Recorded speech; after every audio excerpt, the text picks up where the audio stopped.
बजतावे 12 बजना माजी अचोली न करे दरसना माजी।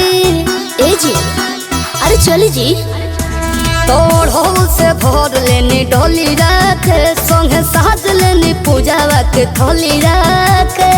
हमार सुनो सुनाई तमन हमर कहना या सोनावा के गहना गढ़ावे चलो देखनी सपनावा में रूसली मयारिया मनावे चलो तो देवी माई चुनरिया चढ़ावे चलो हाँ जी तो दुलरी माई चुनरिया चढ़ावे चलो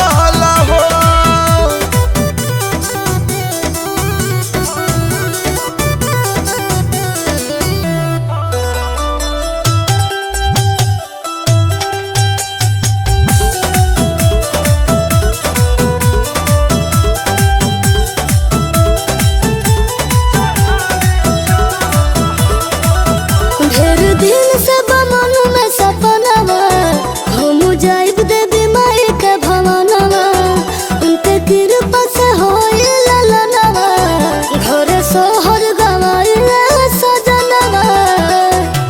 तू कर खाली मन से पूजैया हो हाँ जी। न करी है निराश मोरी मैया हो।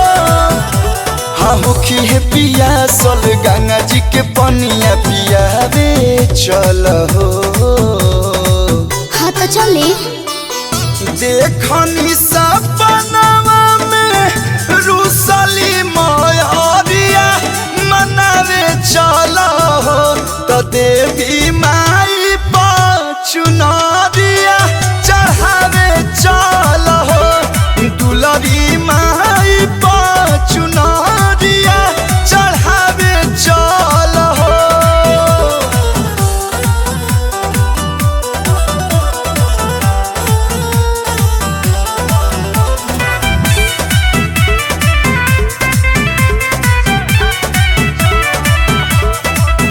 रही 9 दिन पिया फलहारे हम करब माई का सेवादारे दोनों बेरा जाकर दिया ना जराए पूजा पाठ करब माई का दुआरे।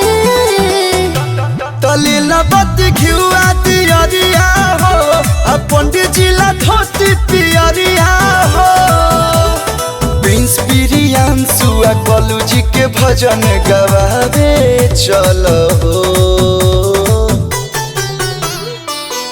देखनी सपनावा में रूसली मयारिया मनावे चलो तो देवी माई चुनरिया चढ़ावे चलो तो दुलरी माई चुनरिया चढ़ावे चलो। हाँ तो चली।